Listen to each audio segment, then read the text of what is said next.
Adelante, Joaquín. Bueno, muchas gracias Laura, muchas gracias Romina, Cecilia.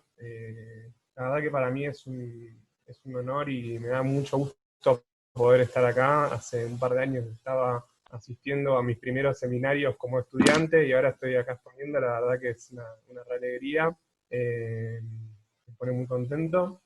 Un poco por qué elegí este texto, cuando Laura me propuso participar del seminario, bueno, tenía que decidir qué texto enviaba, y, y decidí este porque creo que es el texto donde de alguna manera sintetizo el corazón de lo que creo es el hallazgo etnográfico de mi tesis. A mí algo que me marcó mucho bueno, de las clases de Rosana y de la maestría en general es esa idea del hallazgo etnográfico, ¿no? De que uno va al campo con un montón de prenociones teóricas, con toda una literatura, con todo un estado de discusiones encima, y de repente el campo le devuelve algo que no se esperaba, algo inesperado. Y creo que eso inesperado que me permitió producir un hallazgo etnográfico que todavía sigo pensando y desarrollando en mi tesis de doctorado, es algo de lo que vamos a ver hoy. El texto, que es un texto que se encuentra en proceso de evaluación, así que, como decía antes Laura, sería importante que no se difunda y nada por el estilo, pero porque es un texto que todavía por ahí le falta una otra ronda para cerrarse. Perdón, Joaquín, por favor, ¿pueden cerrar los micrófonos, el público? Cerremos los micrófonos, que se está escuchando ahí gente que filtra e interrumpe lo que está diciendo Joaquín. Adelante. Sí, entonces, es un texto en el que, digamos, intervengo en un dossier que es sobre el Estado, las políticas públicas, la presencia del Estado, y me hago unas preguntas en torno a eso, ¿no? ¿Qué significa cuando uno cuando uno habla de la presencia del Estado, cuando uno habla de la ausencia del Estado? ¿Qué maneras tiene el Estado de hacerse presente en diferentes territorios, en diferentes contextos? Y sobre todo cuestionar esta idea de que, bueno, la presencia de determinadas agencias estatales ya de por sí nos indica qué tipo de presencia, de manera unívoca o de manera incuestionable, está señalando esa presencia. En el caso de Gendarmería, uno podría pensar que si es una fuerza policial la que se está haciendo presente, o la que constituye la principal o una de las más importantes maneras que tiene el Estado de hacerse presente en algunos contextos, uno podría pensar entonces que es una presencia más bien represiva. Y sin embargo, en este artículo voy a problematizar un poco esa prenoción. El objetivo del artículo era entonces analizar distintas intervenciones de la Gendarmería ante situaciones, ante determinadas formas de conflicto, en barrios informales, en barrios populares del sur de la ciudad, entre 2016 y 2017 y el 2019. El artículo apunta a aportar o a digamos, discutir con dos campos de estudio, con dos grandes conjuntos de estudios sobre fuerzas de seguridad. Uno es el que yo llamo los estudios antropológicos sobre la gendarmería, los que incluyo a los trabajos de Sabina Frederick, a los de Brígida, que creo que está por acá en la reunión, así que les doy un saludo, que me han servido mucho de inspiración sus trabajos, a los de Diego Escolar también, que son, para mí lo que tienen en común, si bien han abordado la fuerza desde distintos recortes, lo que creo que los unifica un poco es la preocupación por cómo una fuerza, que inicialmente era una fuerza militar o que estuvo muy ligada a la historia de las instituciones militares, que se desplegó en contextos rurales, alejados, fronterizos, y, digamos, y que tenía pocas funciones hasta hace no tantos años, desde el retorno de la democracia ha ido sumando nuevas jurisdicciones, nuevas competencias, nuevas funciones, y eso ha producido toda una serie de tensiones, de cambios, de disputas, que me parece muy, muy significativo y que es una de las dimensiones que aparecen en este trabajo. qué pasa con el despliegue de la gendarmería en estos contextos que son nuevos para la fuerza, cómo los procesa, qué representaciones produce en torno a eso, y cómo esas representaciones después impactan sobre el cómo interviene también.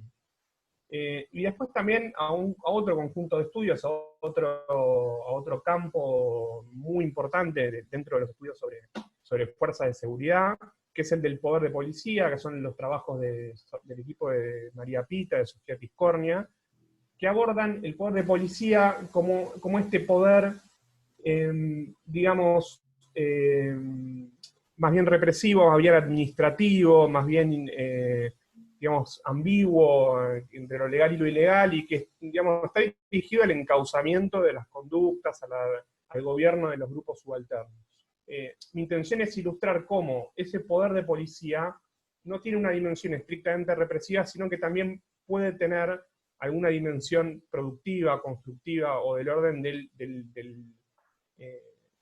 un orden más positivo, digamos. Entonces, digamos, de lo teórico, me interesa problematizar ese concepto de poder de policía y ampliar el espectro de observación. Y esto a través, de nuevo, de lo que considero que es la etnografía, ¿no? Que es hacerse, como lo hemos visto en la maestría, ¿no? Hacerse nuevas preguntas, discutir, ampliar los conceptos que ya están más cristalizados, digamos, sobre algunos temas. En cuanto a la metodología, contar que mi trabajo de campo inició en marzo de 2016 y terminó aproximadamente en septiembre de 2017. Tuve una revisita al campo, pero no ya a la fuerza, sino más bien con grupos de vecinos, con espacios comunitarios en el 2019, que me permitieron desde otro punto de vista complejizar y terminar de atar algunos cabos de la primera etapa, digamos. Me parece muy importante señalar el tema de la reflexividad, el papel que jugó en mi investigación. Yo obtuve acceso al campo a través de una funcionaria del Ministerio de Seguridad, de la gestión saliente, en el 2016, que me contactó con el jefe del operativo Cinturón Sur en ese momento, y a partir de ese contacto pude empezar a sostener un acceso a campo. Y fue la construcción de vínculos, de confianza, de estima, digamos, de intercambio recíproco con el jefe y con otro oficial joven de la fuerza, que es el ayudante del jefe, los que me permitieron ir accediendo a mis instancias de observación. Digamos, ahí me parece que lo importante es como señala, por ejemplo, Brígida en un artículo sobre el secreto, sobre el mundo policial y el secreto, es esta cuestión de la reflexividad, de no perder de vista qué significamos para los nativos. A mí me pasaba mucho que me preguntaban qué hacía, si era de inteligencia, si era del área de control del Ministerio de Seguridad, ¿no? Cómo nos miran los nativos y cómo controlar y estar pendientes de esas impresiones son las que nos permiten sostener el acceso a campo, porque el acceso a campo no es algo que ganemos de una vez y para siempre, sino que es algo que constantemente estamos negociando y que estamos, sobre todo en instituciones donde juega tanto lo del secreto, la verdad, que puede salir a la luz, la denuncia, hay que estar pendientes de que no generar malas impresiones en el sentido de que los nativos piensen que uno está ahí para descubrir algo turbio o para perjudicarlos. Entonces, fue realmente un esfuerzo que impactó mucho en el tipo de observaciones que yo podía realizar. Una de las consecuencias que tuvo es que tuve que aceptar un trabajo de campo más bien rotativo, o sea, no con un mismo grupo y en un mismo horario y en un mismo lugar, sino más bien distintos lugares, distintos grupos en distintos horarios, o sea, es lo que iba pudiendo negociar con este informante clave, se podría decir, que es el ayudante del jefe, que es el que me iba habilitando y los distintos espacios, y negociando con él los distintos espacios de observación. Y esto obviamente afectó el tipo de observaciones que podía realizar y me obligó a adaptar mi objeto de estudio también a ese tipo de observaciones, ¿no? Y también en las cuestiones de registro, de la escritura, o sea, fue un campo en el que tuve que desistir de tomar nota, desistir de grabar, de todas las técnicas que uno, como yo soy sociólogo de formación de grado, y la verdad que lo único que había hecho antes de esto eran entrevistas con grabador, y de repente es un campo en el que no se puede grabar, no se puede tomar nota, hay que ejercitar la memoria, porque si no, lo que generas es desconfianza, ¿para qué está tomando nota? ¿Quién se las va a mostrar? Entonces me parece que también tuvo un impacto muy fuerte en las técnicas mismas de investigación, de registro, de escritura incluso. En cuanto al marco teórico, algo muy breve, no quiero detenerme mucho en la teoría porque no es una reunión en la que me parece que sea lo más importante. Sí señalar por ahí, cuando me comentaron que me iba a comentar Romina, que está en un grupo de etnografía marginal. Bueno, es interesante que yo en el texto tomo o intento tomar un poco esa antropología de los márgenes, ¿no? Esos espacios que en los discursos del poder aparecen representados como lugares en los que el Estado no está, o está más débil, digamos, como una cuestión de carencia, ¿no? Como definir al otro por la carencia, o esos espacios por la carencia, cuando lo que hay que hacer es asumir que son espacios que están fuertemente gobernados por el Estado, y que lo que hay que preguntarse es qué tipo de gobierno en todo caso se establece ahí, qué tecnologías se usan para regular a esas poblaciones, esos lugares que son representados como lugares inhóspitos o fuera de la ley, digamos. Y sobre todo también la perspectiva de la pacificación, que invitan como a poner en suspenso un poco esta división entre lo militar y lo policial. No es que no exista, pero por lo menos a ponerlo en suspenso y a cuestionarlo, ¿no? De que más de una vez en la historia, lo constructivo y lo represivo, lo militar y lo policial, o incluso de lo social y lo policial, no siempre está tan marcada la frontera. Más de una vez hay una administración de esas poblaciones según lógicas de poder que combinan esas cuestiones de una manera inédita o bastante particular según cada contexto. Eso me parece que es lo que aporta el paradigma de la pacificación. Entonces, el trabajo analizo tres cuestiones yo. Analizo la política pública que se pone en juego, el marco de política pública que se pone en juego, las representaciones de los gendarmes o las consecuencias que tienen en la manera en que ellos interpretan o entienden el contexto en el cual están actuando, y las intervenciones en sí mismas, o sea, las prácticas concretas que yo puedo observar de intervención de conflictos o de situaciones de violencia.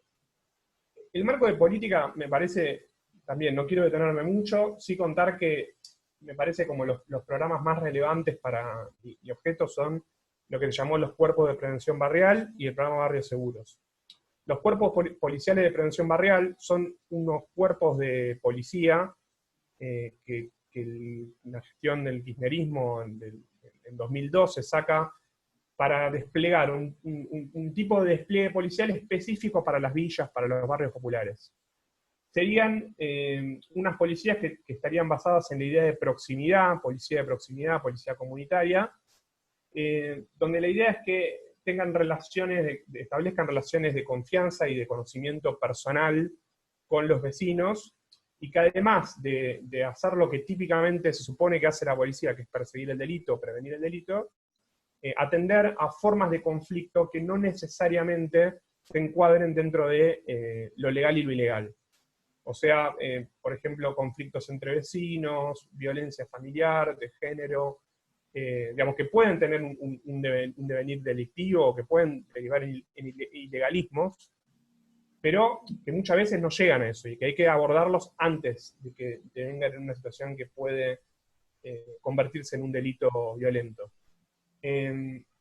Y al mismo tiempo también se esperaba que actúen como una especie de primer eslabón del Estado, ¿no? de ser los agentes que primero llegan para hacer después la intervención con otras agencias.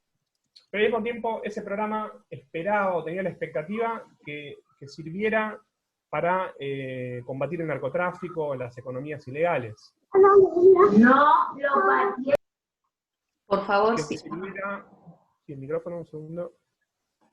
Que sirviera también para mejorar, digamos, garantizar la circulación por el espacio público. O sea, lo que yo señalo tenía objetivos que, como vamos a ver, o como muestro más adelante, en el análisis concreto de las situaciones, no siempre es fácil de articular, y que muchas veces es hasta contradictorio entre sí. Después analizo también la letra más reciente, porque la verdad que tardaron bastantes años en sacar algún material del programa Barrios Seguros, que es la formulación que hizo la gestión de Cambiemos sobre esos cuerpos policiales de prevención barrial. Que básicamente lo que hacen es retomar como una continuidad de esos cuerpos barriales, pero planteando un sentido mucho más securitario. O sea, de lo que se trata es de garantizar una presencia policial permanente, impactante, usando una serie de adjetivos, para mejorar, o sea, consideran a la violencia como una especie de enfermedad, o sea, la abordan desde un lenguaje mucho más de la salud pública, y lo que se trata es de garantizar que no cunda un clima de lo que ellos llaman cinismo legal, que los conflictos no se resuelvan por medio de la violencia, o sea, generar mejores climas en términos de violencia para evitar lo que ellos llaman propensión criminógena. Como que la gente de estos barrios tiene una mayor propensión criminógena por vivir en contextos violentos. Entonces, interviniendo en esos contextos violentos, se reduce esa supuesta propensión. O sea, un sentido mucho más securitario de la presencia de estas policías de lo que tenía anteriormente con los cuerpos barriales. Yendo a las representaciones propiamente dichas de la gendarmería ingresa a esta modalidad de los cuerpos barriales recién en el 2014, antes de 2014, en 2011. Entre 2011 y 2014 se despliegan en lo que se llama el Operativo Cinturón Sur, que fue el programa de política pública que desplegó por primera vez a gendarmes y prefectos en el sur de la capital federal. Después se ingresan en esta modalidad de prevención barrial, que lo que cambia es básicamente dos cosas. Una, que si anteriormente con el operativo Cinturón Sur la gendarmería reemplazaba a la policía en las comisarías, ahora, además de ese reemplazo en las comisarías, se construyen garitas, puestos de vigilancia o bases operativas adentro de los barrios o en las inmediaciones de los barrios, donde se garantiza que la fuerza esté permanentemente. Es una estructura, se llaman las unidades de prevención barrial, que replican un poco la experiencia de las unidades policiales de pacificación de Brasil. Son una estructura administrativa, digamos, ad hoc en algún punto, se crean como aparte, digamos, del resto del despliegue policial.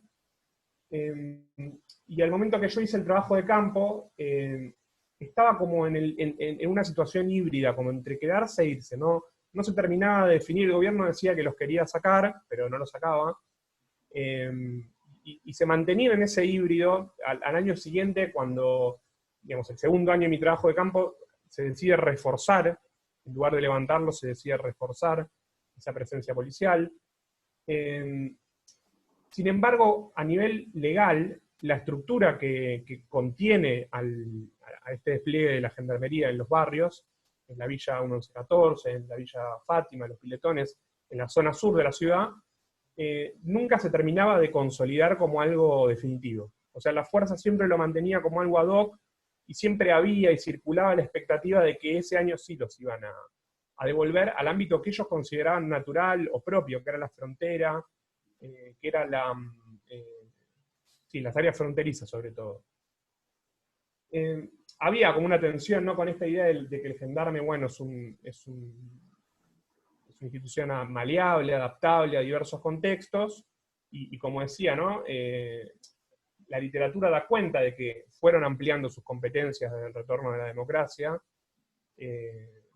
digamos, desde la represión a protestas sociales en los 90, hasta la investigación y la participación como cuerpo de pericias en delitos de narcotráfico. Digamos, fue sumando cada vez más funciones, pero esta función la ven como antinatural, la ven como que no tiene nada que ver con lo que ellos consideran que es su función. Ellos ahí hacen una distinción entre delitos federales y delitos ordinarios. Los delitos federales, como la trata, el narcotráfico, etc., serían delitos que están a medio camino entre seguridad y defensa, como lo están ellos, que son o se consideran una fuerza intermedia. Son delitos que amenazan la soberanía nacional y, por lo tanto, corresponden o son su ámbito de intervención. En cambio, las situaciones que se observaban cotidianamente en los barrios muchas veces eran delitos ordinarios, y muchas veces ni siquiera eran delitos, para peor.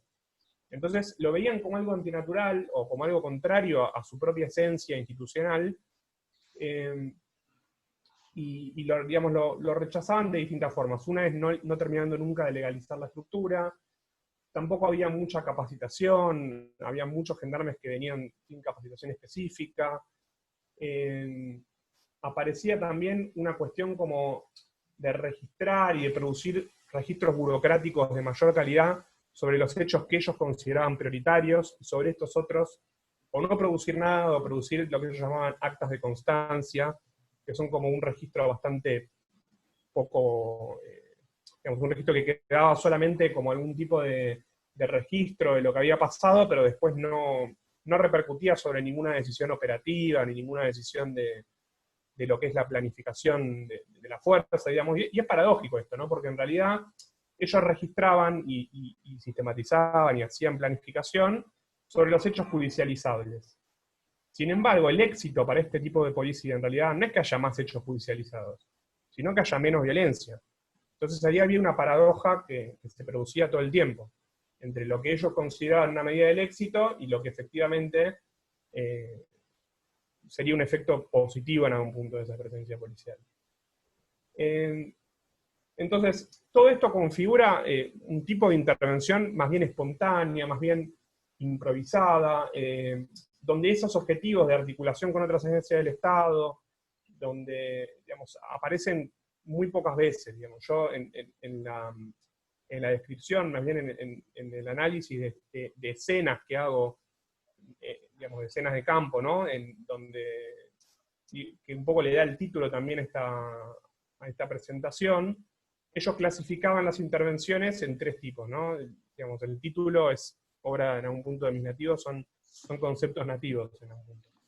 Por un lado aparecía la cuestión de bajar gatos del árbol, que eran situaciones de emergencia en las que no aparecía un conflicto interpersonal, aparecían problemas con los servicios públicos, con la infraestructura del barrio, o problemas como, bueno, ya por la exageración sería bajar el gato del árbol, pero tenían que ver con esto, con situaciones conflictivas en las que no aparecía un ilegalismo, porque claramente no había ni víctimas, ni victimarios, ni ofensores, ni ofendidos, ni partes en conflicto. Había sí la necesidad de una presencia del Estado en términos de servicios más potente, y ellos cubriendo algún punto los baches y solucionando los emergentes más peligrosos, como en el caso que cuento, ¿no? Un incendio que se había generado por un auto abandonado. Ahí llaman a los bomberos, pero el auto queda abandonado, y nunca lo iban, o sea, y probablemente iban a tardar mucho más en recogerlo. Después aparece la cuestión de apagar incendios, literalmente, o sea, no literalmente, sino más bien lo que ellos llamaban apagar incendios, que es conflictos vecinales o familiares, donde la actividad de ellos era más bien separar a las partes. Usaban distintas técnicas para esto, por ejemplo, las detenciones informales, ¿no? Donde trasladan a una persona, pero en lugar de llevarla a una comisaría, abrirle un proceso, cuando no hay elementos por ir para abrir un proceso, lo llevan a la garita o a algún otro punto del barrio, y de esa manera cortan la situación de enfrentamiento que puede devenir en algo mucho peor. En el ejemplo es un chico que va a comprar droga a un punto de venta, y la persona que vende no le quiere fiar, y el chico está muy, digamos, muy mal estado por la droga, por la abstinencia, por lo que fuere, y ahí no se da intervención al Ministerio de Salud, o no, digamos, simplemente se trata de cortar toda una pelea que se había armado en el lugar, y después cada uno se va a su casa. O sea, lo que muestra es que hay también una legitimidad de la gendarmería para mediar los conflictos, para interrumpir los conflictos, pero no del sistema penal. O sea, no hay una legitimidad concomitante de la vía penal para resolver los conflictos. Y por último aparecen lo que ellos llamaban hacer de psicólogo, ¿no? Que eran, sobre todo en peleas familiares, en donde lo que se observa es, bueno, un involucramiento en tramas de parentesco, en disputas de poder dentro de una misma familia, de las concepciones que ellos tienen sobre la familia, sobre la crianza de los hijos, y también de lo afectivo, ¿no? De un involucramiento de meterse en situaciones o peleas donde tenían que ponerse un poco en la piel de las distintas personas que estaban disputando. Y esto genera, como bien observa ya Sabina Frederick hace varios años, mucha angustia, mucho estrés, un sentir que no están preparados para esto, que no es lo que ellos eligieron cuando optaron por la fuerza, como que no se sienten, no sienten que tenga que ver con el trabajo que ellos hacen, digamos. Entonces, las conclusiones, y para cerrar, ¿no? Como algunas conclusiones que me dispara estas escenas y estas observaciones. En primer lugar, sobre la presencia del Estado, ¿no? Me parece que el trabajo arroja como datos para pensar que cuando uno quiere ver cómo está haciéndose presente el Estado en un contexto, sobre todo en un contexto de lo que podríamos denominar los supuestos márgenes, no hay que usar tanto a priori, no hay que usar tanto marco teórico, sino más bien ir a campo y ver cómo se están dividiendo las burocracias que se hacen presentes en los territorios, y los actores comunitarios también, muchas veces, cómo están dividiendo competencias, cómo están gobernando ese territorio, esa población, y más de una vez podemos llevarnos una sorpresa y aportar nuevos elementos a una teoría dinámica sobre el funcionamiento del Estado en contextos, digamos, en todo tipo de contextos, pero en los márgenes sobre todo. Y en relación a un debate que se estuvo dando mucho últimamente sobre la policía, el rol, sobre todo ahora en pandemia, ¿no? Estamos viendo mucho discusiones, ¿no? Sobre cuál es la policía, si puede existir una dimensión del cuidado en relación a la policía, si puede existir un rol más bien constructivo o no directamente asociado a la represión y a la prevención del delito. Ahí yo digo, sí, puede ser, pero ojo con confundir niveles. Me parece que un nivel es el de lo que efectivamente ocurre. O sea, la policía muchas veces se ocupa de situaciones que no son estrictamente lo que ellos consideran su competencia o para lo que la institución misma se ha ido formando, ha ido activando un proyecto institucional. Eso pasa, y es algo que no podemos ignorar, que hay que empezar a hablar de eso en los textos también, como esa dimensión constructiva del poder de policía. Otra dimensión es cómo ocurre. Acá podemos ver que efectivamente muchas veces logran cortar situaciones muy pesadas de potencial violencia letal, y otras si eso es deseable, ¿no? Y ahí entran a jugar un montón de consideraciones de la ideología política, hasta qué es lo que dicen los propios policías, qué es lo que quieren, qué es lo que sienten, cuál es el proyecto y la voluntad de la propia institución en algún punto. Y ahí yo, personalmente, mi opinión es que creo que la policía puede tener un rol muy importante en una política de los cuidados, puede tener un rol en ese sentido, en el texto señalo precisamente eso, pero también es preciso que ese rol se limite a lo que la policía puede o se siente preparada para hacer en algún punto, que es interrumpir la violencia, que es aplicar o prevenir los ilegalismos, aplicar las leyes, interrumpir situaciones de violencia, pero que tiene que estar articulado con otras agencias del Estado y bueno, en el marco de una política de los cuidados. Me parece que es un debate que está abierto, pero que en ese sentido el artículo aporta de los datos algunas claves para ver por dónde puede ir eso.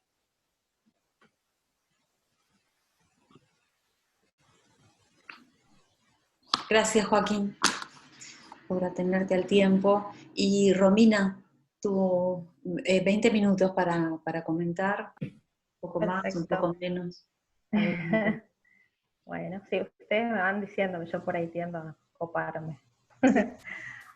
Bueno, antes que nada, el trabajo de Joaquín me pareció sumamente interesante y relevante, muy relevante y necesario también. Todo lo que estaba comentando, sobre todo las conclusiones que estás destacando ahora, son justamente las que también remarqué bastante, porque justamente en esta antropología de los márgenes, creo que es sumamente necesario e imprescindible contar con trabajos que nos permitan conocer e intentar comprender cómo cobra vida el Estado en las cotidianidades que abordamos desde el enfoque etnográfico, ¿no? Es decir, que este enfoque etnográfico sirva para que podamos ver, bueno, hablamos de políticas públicas, realmente cómo están vivas y dinámicas en esa cotidianidad en particular, si hablamos de fuerzas de seguridad federales o policías provinciales, cuáles son esas dinámicas, el hacer, ¿no? Esos modos de hacer cotidianos que por ahí no están escritos en las normas, en las reglas, en los reglamentos, en las leyes, pero que están vivos y están adquiriendo autoridad, legitimidad entre las personas y entre esos grupos específicos, ¿no? Entonces, recordaba mucho con el trabajo también y con lo que decía Joaquín, por ahí mi trabajo de maestría sobre los usos de hoja de coca, que trabajé con chicos de Salta y Jujuy acá en la universidad. Justamente se daba esto, ¿no? La mirada de la hoja de coca como un estupefaciente para la ley, para la norma escrita, para la formalidad, dentro de las capacitaciones de los miembros de las fuerzas de seguridad, y del otro lado, personas que ni siquiera llegan a concebir ni siquiera una mínima remota idea de que eso pudiera llegar a ser estupefaciente, muy lejos de serlo, y cómo la ley puede existir, puede estar plasmada, puede estar hasta establecido de que después de 8 días todos los ciudadanos y ciudadanas tenemos que conocer la ley, y sin embargo cuando la cultura es más fuerte, cuando esa raíz cultural es más fuerte, cómo puedo actuar contrario a la ley, tal vez sin saberlo o aún sabiendo, pero considero que es parte de mi identidad, por ejemplo, ¿no? Entonces, cuando hablamos de este tipo de trabajos, o de una antropología de los márgenes, es también ir hacia esa médula profunda de lo que realmente pasa con el Estado, de lo que pasa para las personas que protagonizan esas leyes y normas que están escritas, pero que es fundamental para cualquier organismo del Estado contar con este tipo de trabajos donde se pueda ver y la mirada comprensiva también de lo que sucede en los determinados contextos, ¿no? Y su complejidad. Entonces, por un lado, me pareció sumamente relevante el trabajo desde ese lado, y después por ahí yo lo mastiqué más al texto del lado de lo que estamos trabajando mucho con los compañeros y las compañeras de la SEM, la mirada más metodológica, ¿no? Es cómo me pareció que tenía líneas para sumar y fortalecer mis propias reflexiones, también las reflexiones que tenemos con mis compañeros y compañeras, y alimentarlas y también fortalecerlas, pero no para dejar nada fijo en este compartir, sino más bien para quedarnos con puntos de inflexión para la reflexión metodológica, ¿no? ¿Qué quiero decir con esto? Cuando leía el texto y pensaba en nuestras reflexiones de la SEM, pensaba en ¿quién me lee, ¿no? Quien lee y está familiarizado con el enfoque etnográfico, alguien que ha tenido la experiencia de la etnografía, pero también pensaba en aquellas personas que van en búsqueda de este tipo de conocimiento, pero están formados de otra manera, ¿no? Donde tienen una concepción de ciencia, de método, donde están buscando verificar el método, verificar cómo obtuvo esa información el investigador o la investigadora, y al leer los textos van en búsqueda de eso, ¿no? Bueno, me está diciendo tal cosa o tuvo esta experiencia, pero aparece el famoso ¿cómo lo hizo? ¿No? ¿A cuánta gente entrevistó? ¿Cuáles son la cualidad cuantitativa de lo que me está presentando, ¿no? Porque tal vez nosotros embebidos en nuestro universo, por ahí perdemos de vista que hay personas que nos leen y que tienen esa concepción muy arraigada, y van en búsqueda de esa verificación, ¿no? Creen que ahí está la rigurosidad, ¿no? En la cantidad y en lo que yo puedo verificar de un método científico establecido con paso a paso, y cómo cada uno de esos pasos permite que verifiquemos lo que estamos leyendo, ¿no? Entonces, yendo y viniendo en ese péndulo analítico, tal vez porque tengo experiencia de los dos lados, ¿no? Me pareció interesante abordar también el texto de Joaquín desde cuestiones vinculadas a ese enfoque etnográfico, que es algo que él rescata porque nos dice muy bien que va a ser explica su enfoque teórico y también su enfoque metodológico, y arranca, creo, todo lo que sigue a su texto de las experiencias en el campo y demás, están presididos por esta visión que ya compartís con nosotros, Joaquín, de cómo concebís vos el enfoque etnográfico, ¿no?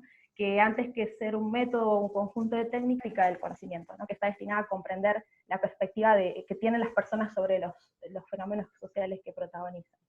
Entonces, me pareció muy interesante cómo uno como lector puede ir en búsqueda de esa cuestión de la cocina de la investigación, que sea el preludio de todo lo que viene, ¿no? Y cómo es muy interesante que nosotros como escritores sepamos tener esta noción, es decir, que el sentido común académico nos permita no perder de vista, expresar y clarificar estas cuestiones previas a todo lo que le vamos a mostrar al lector, ¿no? A quién nos va a leer, ¿no? Y de dónde ha surgido esa información que estamos por compartir. Me parece que es algo sumamente importante, y es lo que tal vez yo fui inspirada, fui en búsqueda de él,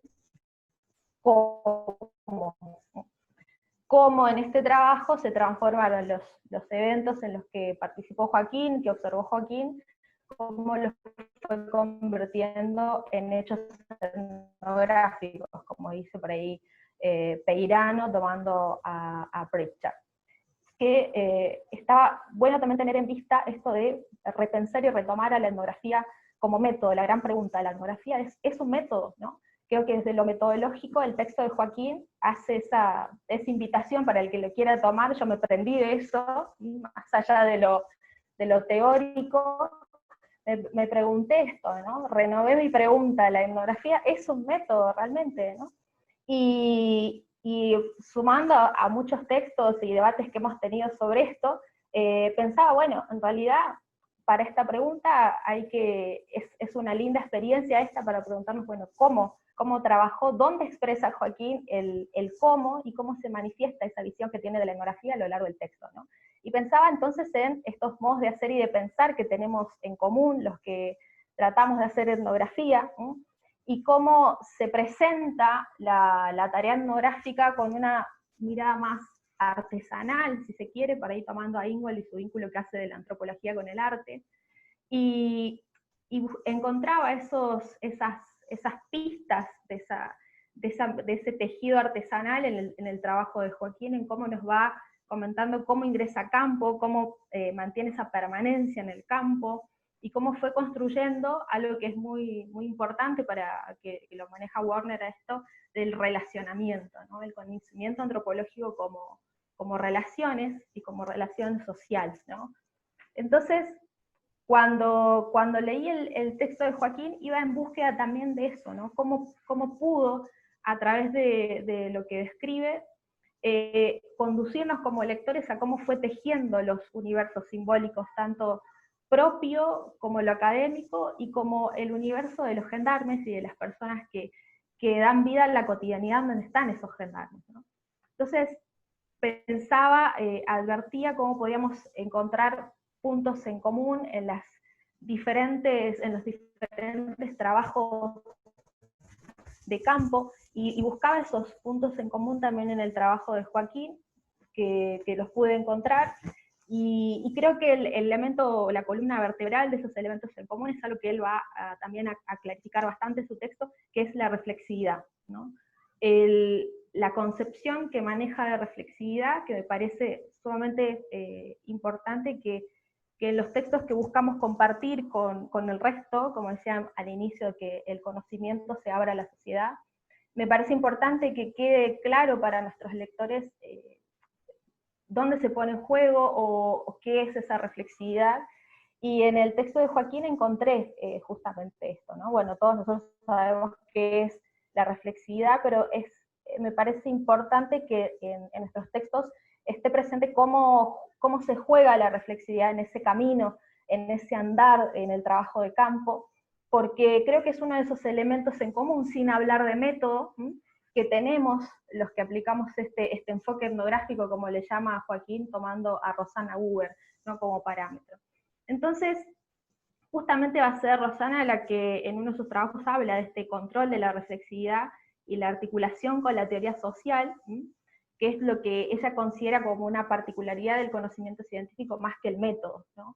Entonces, ahí, tratando de buscar estos elementos en común del enfoque etnográfico que aplicamos todos nosotros, y debatiendo si la etnografía es o no un método, pensaba en que esto queda bien en claro en el trabajo de Joaquín, y cómo esa reflexividad se pone en juego junto con su subjetividad, ¿no?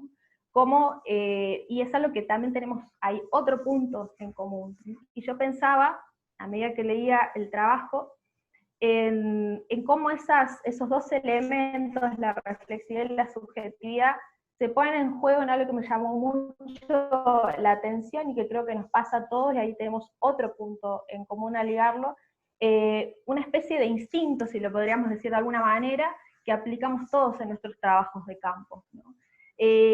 Como vos mismo lo dijiste, Joaquín, ¿cómo vos pudiste advertir cuál era el momento oportuno para no grabar, para no llevar libreta, y cómo vamos aprendiendo a medida que educamos ese instinto en un campo específico, qué preguntar, cuándo hacer silencio, y cómo nos vamos adaptando a la plasticidad y la flexibilidad que nos exige el campo que estamos construyendo, ¿no?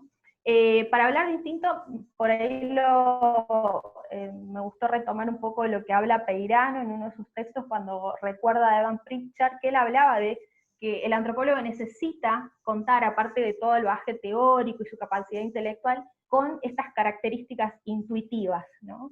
Pero es un instinto que de la mano de la reflexividad y la problematización de nuestra subjetividad también como investigadores, no solamente de las que se ponen en juego en el campo específico, me parece que es un instinto que está presente y que está bueno que podamos, o llamarlo así de otra forma, pero también cristalizar eso, ¿no? Porque es eso esa cualidad o esa capacidad que nos permite ir tejiendo de una manera particular las relaciones intersubjetivas dentro del trabajo de campo, ¿no?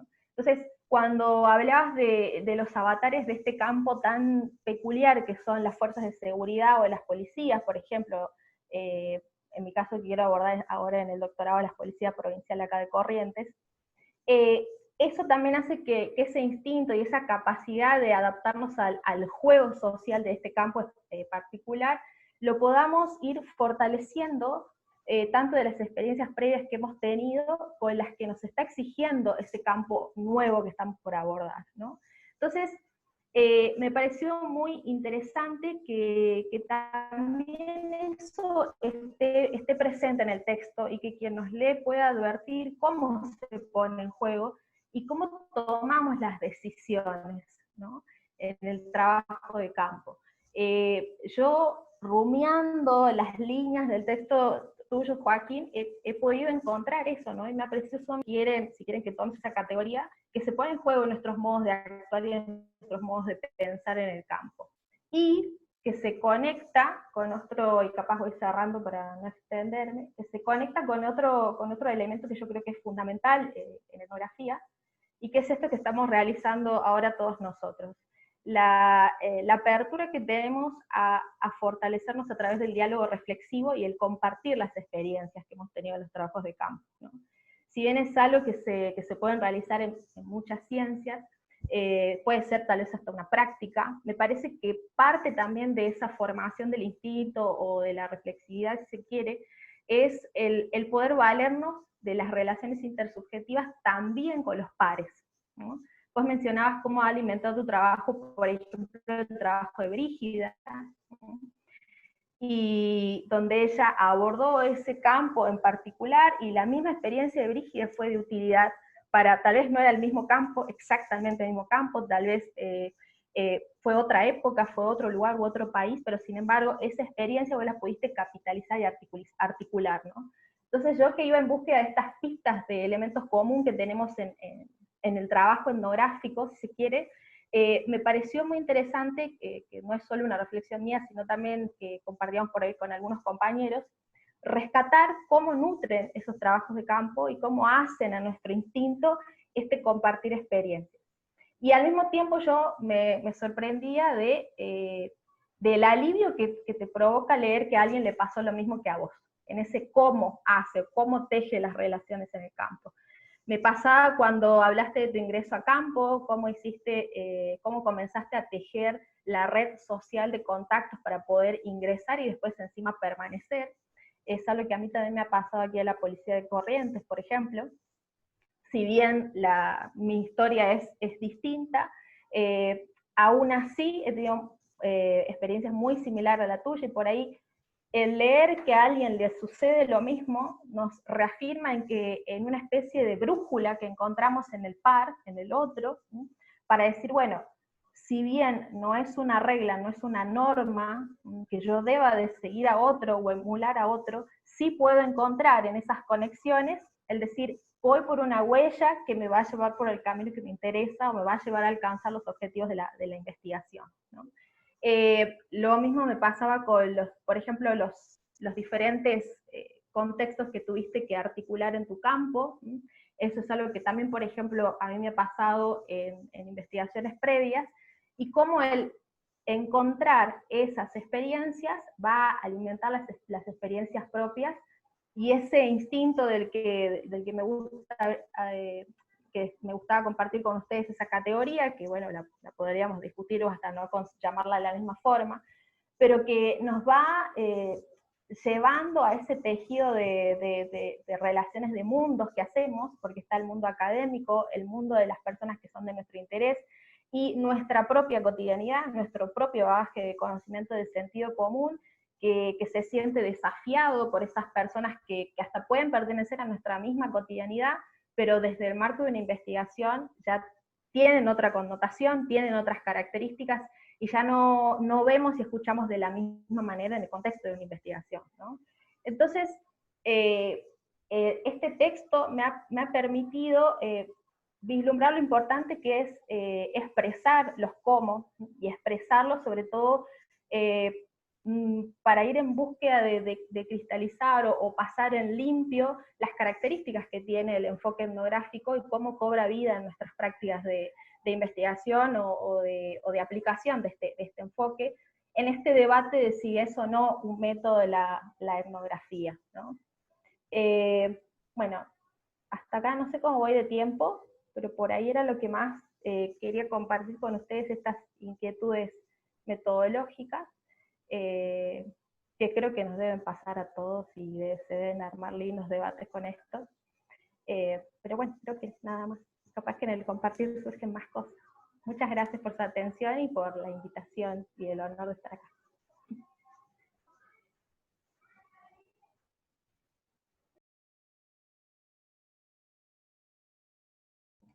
Laura, tenés el micrófono deshabilitado.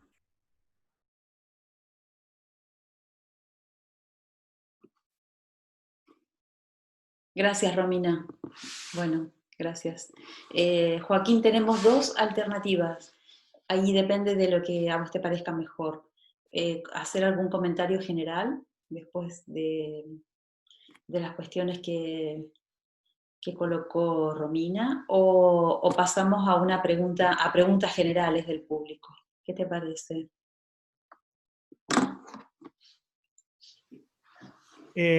No, como quieran.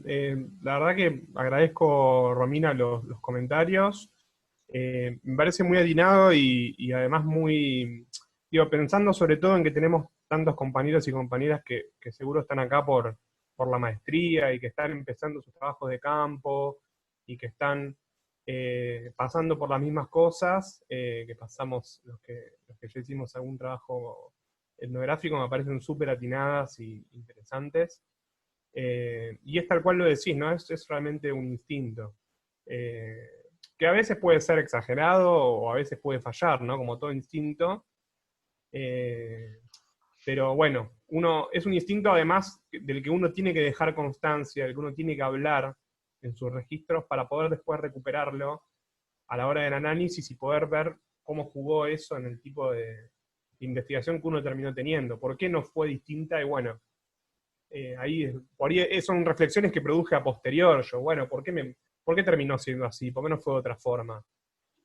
Bueno, qué sé yo. Porque así, en algún punto, y ahí uno reflexiona sobre qué cuestiones del acceso a campo condicionaron justificada o no justificadamente el trabajo que uno termina escribiendo. Así que gran parte de esto es confiar en el instinto y confiar en la capacidad que uno tiene de empatizar con otros, aún con otros de mundos sociales que por ahí son extraños para uno, ¿no? O que uno conoce solamente a través de sus prejuicios, que eso también es una manera de no conocerlo. Y con las fuerzas de seguridad pasa mucho. Con los estudios sobre fuerzas de seguridad pasa mucho. Muy bien. ¿Les parece que hagamos preguntas entonces el público general?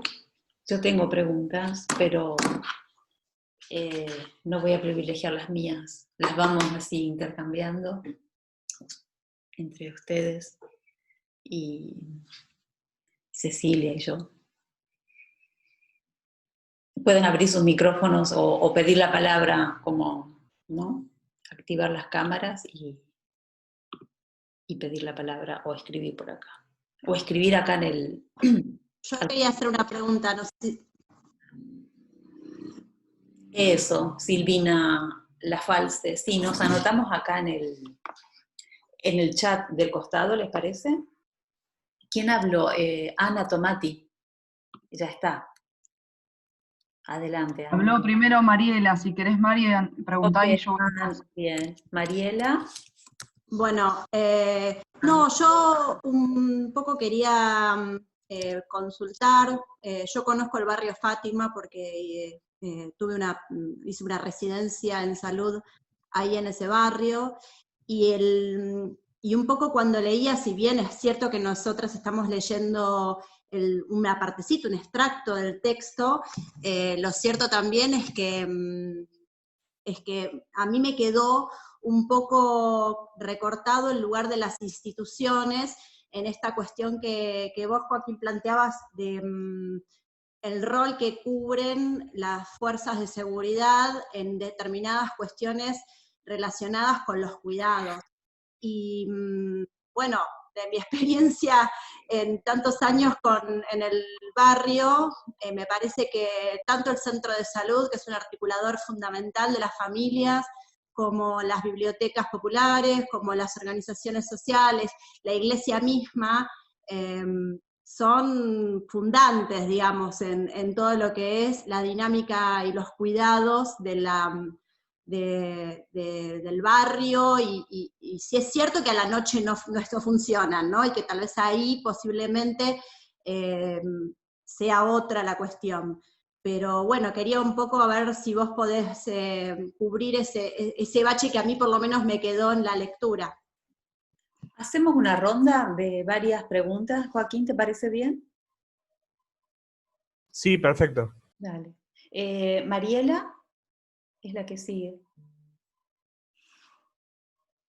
Mariela, ¿estás por ahí? No, Mariela habló recién, era yo, me parece. Bien, y la que seguía era Ana. Sí, yo. Bien. Iba un poco en una dirección parecida, pero no tanto. Yo quería ver cómo, si bien no es el foco del tema, veo ahora por lo que decís, ni de la tesis, ni del texto, justamente el papel de las agencias sociales, digamos, cómo vos, digamos, lo completaste esa parte, digamos, para partir, en un momento comentás en el texto que las agencias sociales de repente tenían tareas securitarias, creo que le decías, o algo por el estilo, y también cómo en el caso de la gendarmería suplían con acciones lo que tendría quizás que estar haciendo una agencia social. Entonces como que hay una parte que partís de eso. Me gustaría saber cómo vos llegás, o sea, cómo ya partís de ese supuesto, cómo lo investigaste, digamos.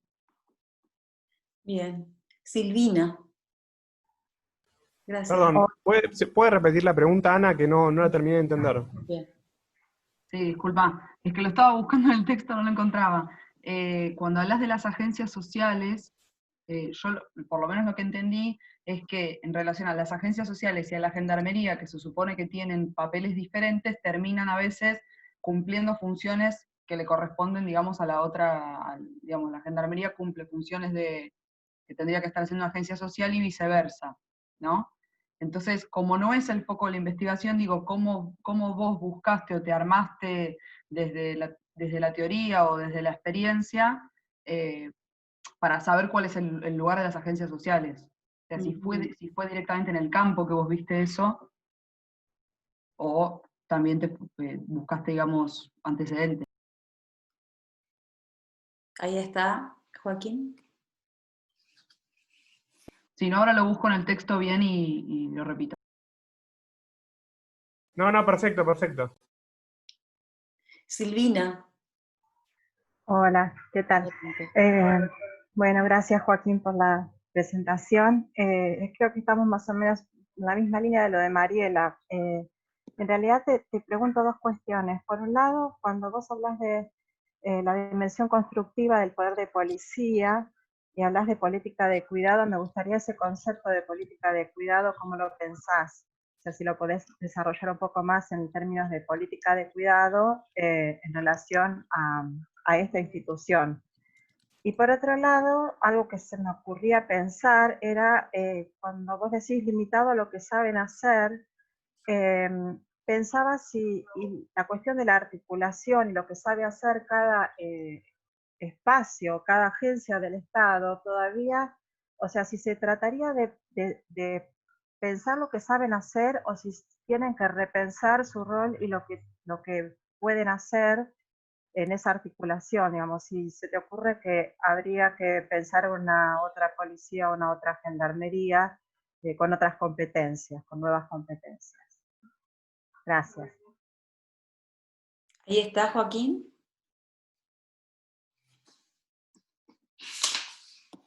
La pregunta. Sí, empiezo con esta ronda entonces. Silvina, dale, perfecto. En relación a la pregunta sobre el rol de otras instituciones, digamos, como todo trabajo, y sobre todo esto es un paper, y no una tesis, sino es un artículo donde tengo que por ahí plantear un punto bien concreto, un recorte bien concreto, no me meto tanto con otras dimensiones que obviamente son importantes e interesantes. Obviamente el rol de otras instituciones en el barrio es súper importante. Digamos, uno no puede entender lo que es la presencia del Estado en estos contextos sin entender la interacción que hay con actores comunitarios, con actores no estatales. Y creo que hay que pensarlos aparte como una forma de estatalidad, eso de nuevo, no pensar que se trata de una forma débil o de ausencia del Estado, sino como una forma de hacerse presente, que es articular o delegar muchas veces el gobierno en instituciones comunitarias. Lo interesante es observar, tampoco está tan tematizado en la literatura sobre fuerzas de seguridad, que esas instituciones barriales o comunitarias muchas veces también articulan con las fuerzas. No son todas, algunas tienen un discurso más duro, más de oposición, pero también aparecen actores barriales que articulan y que se apoyan en la fuerza para implementar distintos programas sociales o para, digamos, ejercer funciones políticas o de política local en los barrios. Eso es algo que está pasando y mucho, o de manera muy frecuente.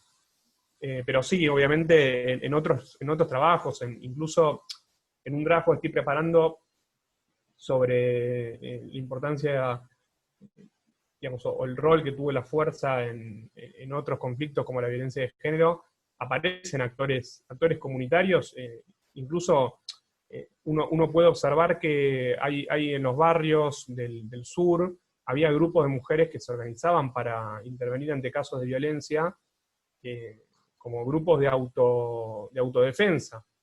Eso pasó, hay grupos con nombre, hay notas escritas sobre esos grupos, y bueno, ver en qué medida la presencia de las fuerzas reemplaza esos grupos, por ejemplo, o en qué medida se articulan o intervienen de manera articulada, o lo que sea, me parece que son variantes que se pueden determinar solamente a partir del trabajo empírico. Por eso digo que lo interesante es considerar todas las variables y ver cómo se articulan en el campo, no a priori desde un esquema teórico. O mejor dicho, ir al esquema teórico después de haberlo empapado un poco en el campo. Me parece que eso es lo interesante, ¿no? Como realmente lograr como dice Fernando Balbi, una integración dinámica entre la teoría experta y la teoría de los nativos. Después, Ana me preguntaba cómo desde la teoría armé el lugar que supuestamente ocupan otras agencias sociales. Es verdad, no es algo que en este artículo haya trabajado tanto. Últimamente sí estuve leyendo más literatura sobre lo que es el campo de la política social, cómo se fue comprobando ese campo, que obviamente no hay un deber ser fijo, inmutable e incuestionable sobre qué debería hacer cada agencia. Sí hay construcciones históricas, o sea, campos de intervención o campos de política pública o de burocracias estatales que se han ido conformando a lo largo de la historia, y el campo de política social en la Argentina tiene una historia muy particular, tiene ciertos objetos que toma a su cargo. Me parece que lo interesante es ver cómo, que eso un poco lo trabajo en mi tesis y en otros artículos, cómo aparecen objetos que todavía no está tan claro qué agencia se ocupa, o que está en disputa, o que está en tensión, o que muchas veces hay agencias especializadas pero que no tienen un despliegue territorial, como pasa muchas veces, por ejemplo, con las problemáticas de género, o que tienen un despliegue territorial que no es suficiente, o lo que sea. Me parece que ahí, en este caso, me baso más en lo que los propios gendarmes dicen sobre su tarea, sobre lo que ellos consideran que es su función, y no tanto en lo que se supone que debería ocuparse la política social, o de una definición más teórica.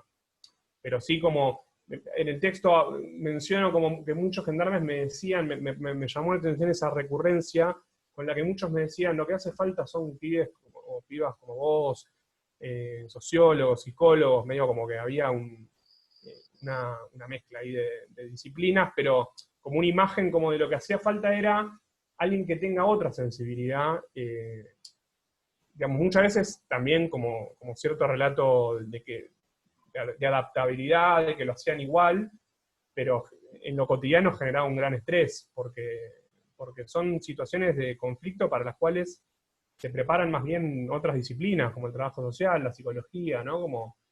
Y muchas veces no se sentían con el entrenamiento necesario para enfrentar esas situaciones, y terminaban haciéndolo desde un lugar, de nuevo, de involucramiento afectivo, personal, de las propias concepciones sobre familia o sobre crianza de los hijos, que en más de un caso podían servir para desactivar una escena de potencial violencia, pero los problemas de fondo después permanecían, y más allá de cuál es la agencia que debería ocuparse. En el artículo lo que destaco es que ellos sentían que no era algo que les correspondiera a ellos, que no era algo para lo cual se sintieran preparados, o para lo cual sintieran que la institución realmente era la que tenía que dar una respuesta. Me parece eso. Y engancho en este sentido con lo de la política de los cuidados. Es una reflexión que dejé para las conclusiones, no la desarrollé mucho a nivel conceptual. Sí me parece que como el artículo iba a salir publicado en los tiempos de la cuarentena, y que es un debate que estuvo circulando mucho en redes y en el debate público en general, a partir de algunos artículos que tematizaban esa relación, bueno, como dar cuenta que, como aportar desde los datos a ese debate. Es un concepto que obviamente le falta mucho para hacer un concepto cristalizado, pero no quería dejar de intentar hacer algún aporte a ese debate en las conclusiones. Que es el espacio, entiendo yo, de los artículos o de las producciones científicas donde uno puede intentar aportar más desde la reflexión.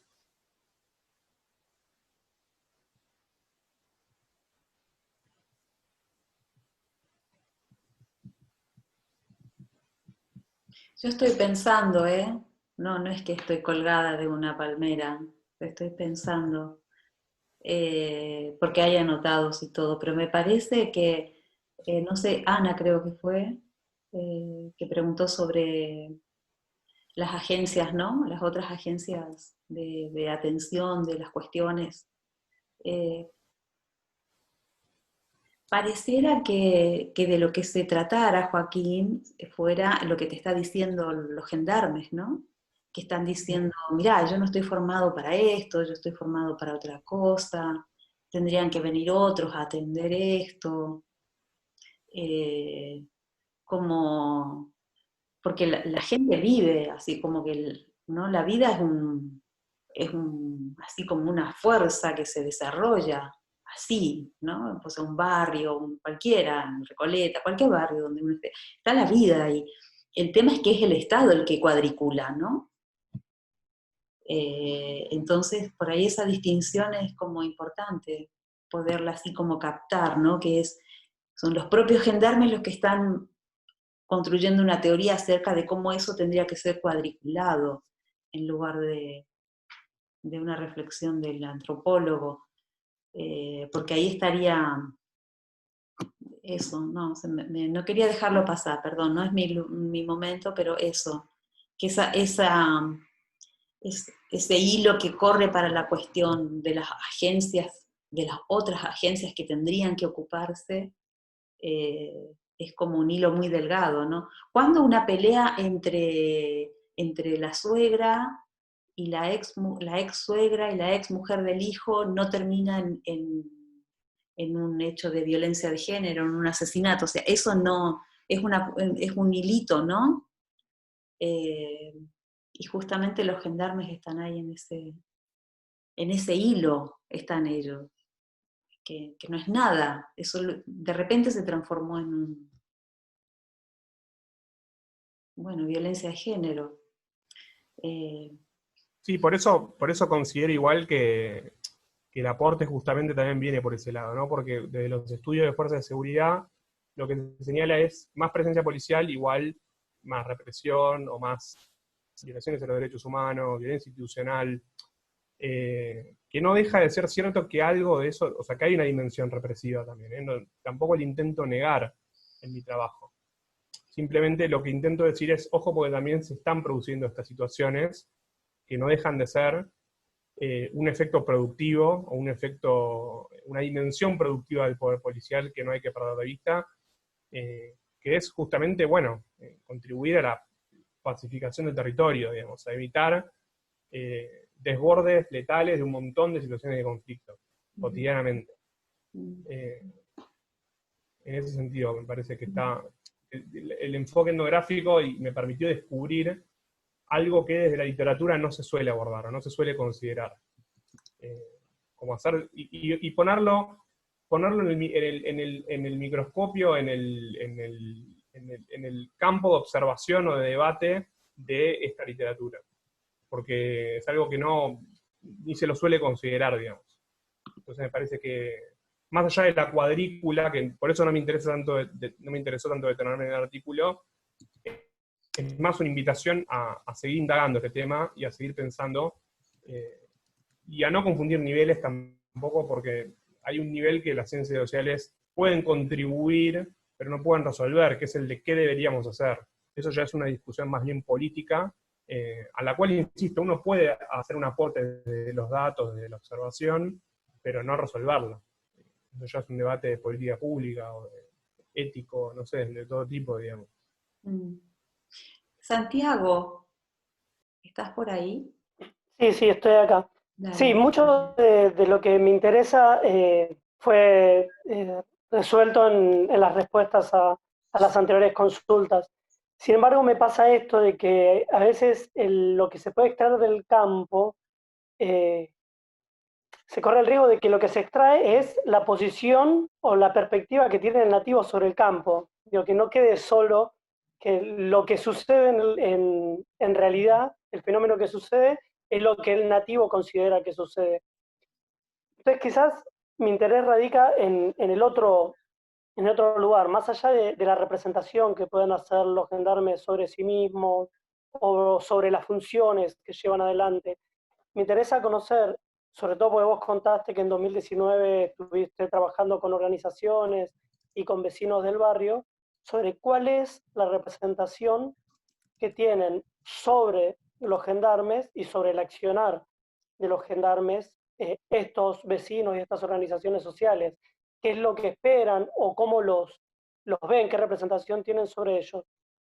Por otro lado, me interesa, en cuanto vos hablabas en el devenir de los investigadores en el campo, en el texto parece como que el acceso fue felizmente, digo, muy grato para vos, no tuvo mayores dificultades.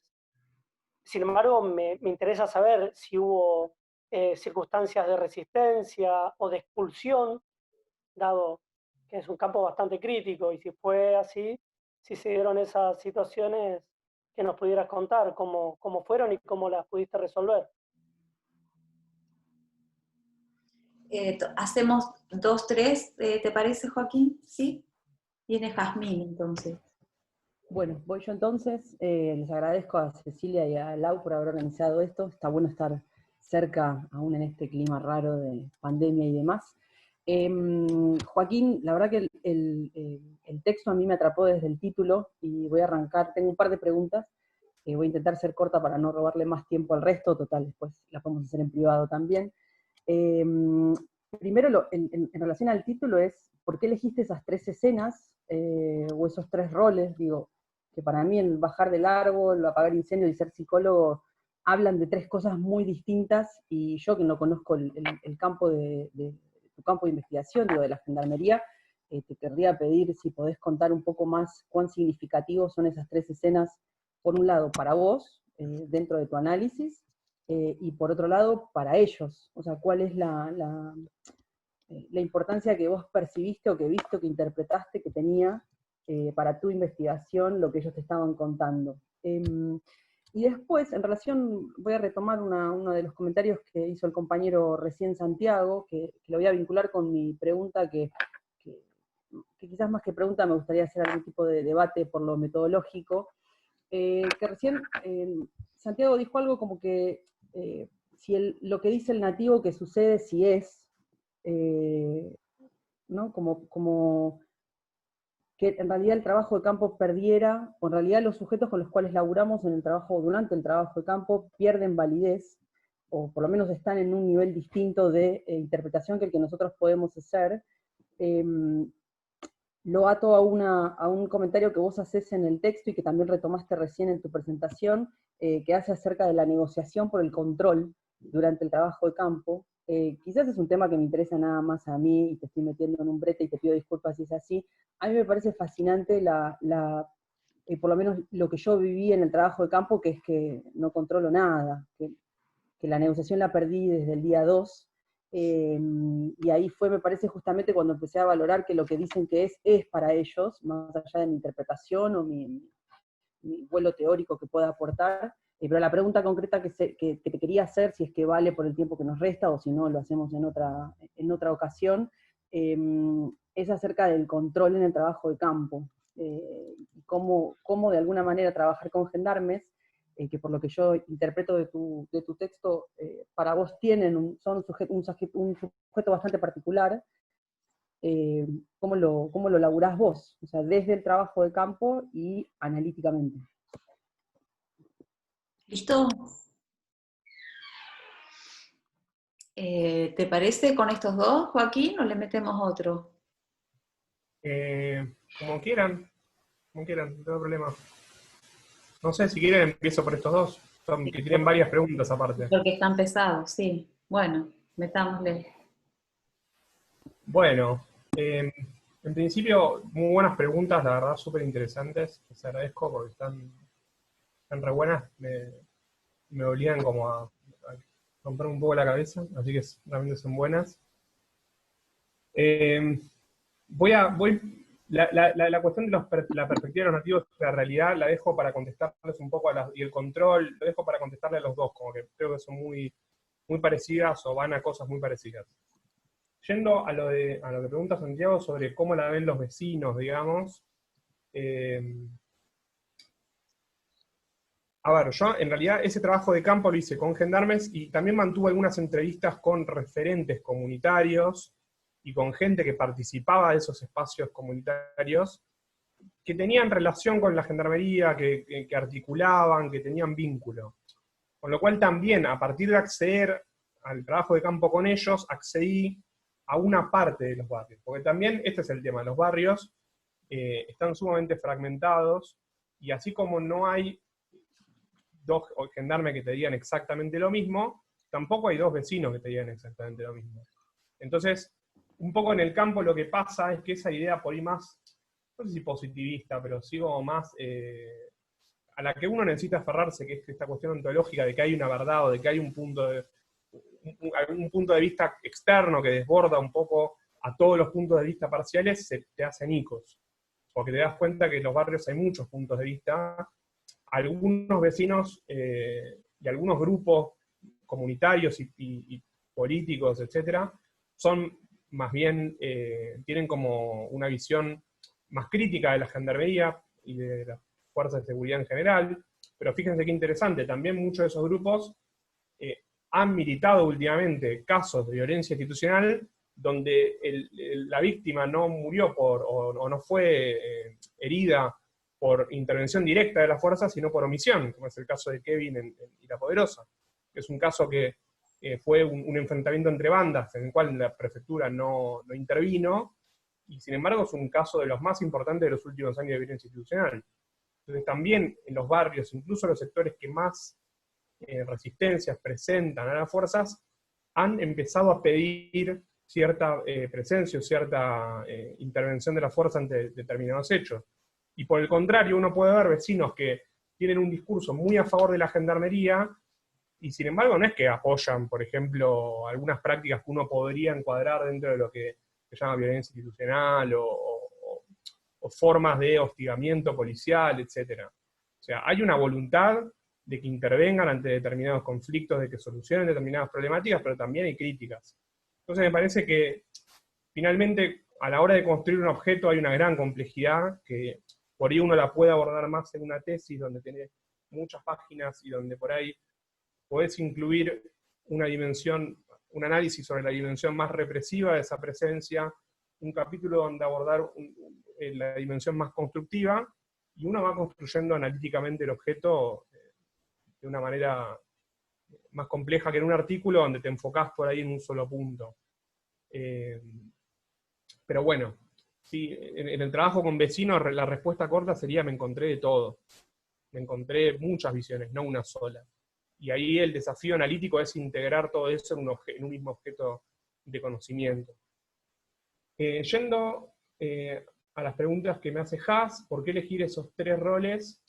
Bueno, es verdad que son situaciones distintas. Me parece que lo que tienen en común es que son situaciones que iluminan una dimensión no represiva de la actividad policial. Iluminan que el poder de policía es, no es solamente represivo, o no es estrictamente represivo, sino que también incluye, o hay que empezar a ver en qué medida incluye también una dimensión constructiva. Que es cuando, por ejemplo, en muchos barrios la manera de resolver los conflictos predominante antes era, por ahí, digamos, estrategias que implicaban el uso de la violencia o las armas, por ahí hoy incluyen llamar al 911, o ir a la garita. Entonces, eso es un cambio en las relaciones sociales, en los barrios, que no tiene que ver estrictamente con la violencia institucional, que parece que es como el tema que hegemoniza los estudios sobre policía. Entonces, por ese lado viene la selección de esas escenas. Al mismo tiempo, para ellos, ¿por qué es importante? Porque es de las cosas que más me hablan, o el tipo de, o sea, ¿qué es lo que más me hablan? Que se querían ir a la frontera y que acá hacían cosas para las cuales no se sentían preparados, o que implicaban para ellos un esfuerzo muy grande, o una adaptación muy grande. Y me llamó, la verdad que no es algo que uno espera encontrarse. Digamos, también eso me pasó a mí.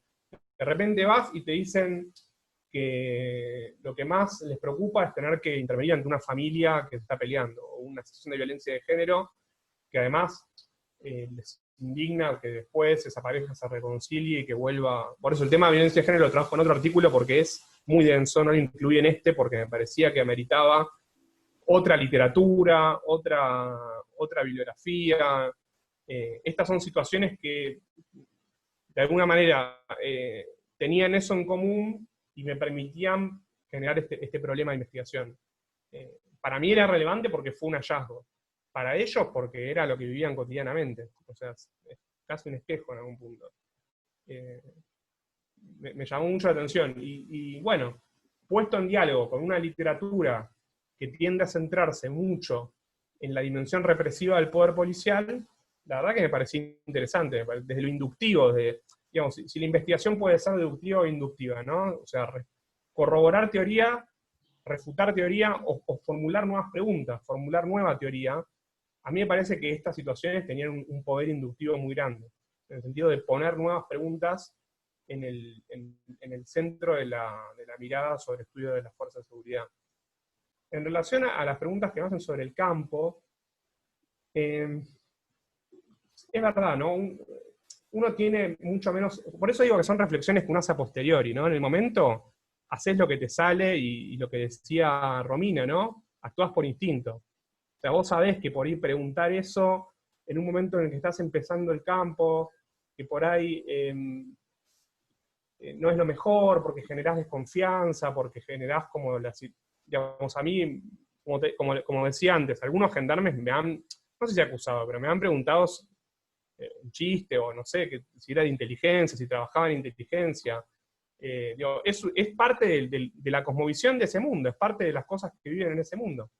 Que haya gente que se dedica a la inteligencia, o sea, es el significado de la investigación para ellos, en algún punto. Me acuerdo una vez, fui a hacer observación de campo, y un gendarme me preguntó, bueno, quién era y qué hacía ahí, ¿no?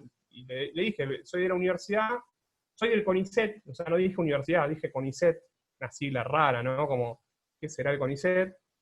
Para muchos, ¿no? No para todos, ¿no? Algunos lo conocen y algunos incluso hacen tesis, y hacen tesis sobre temas muy parecidos a los nuestros, pero otros por ahí no conocen tanto.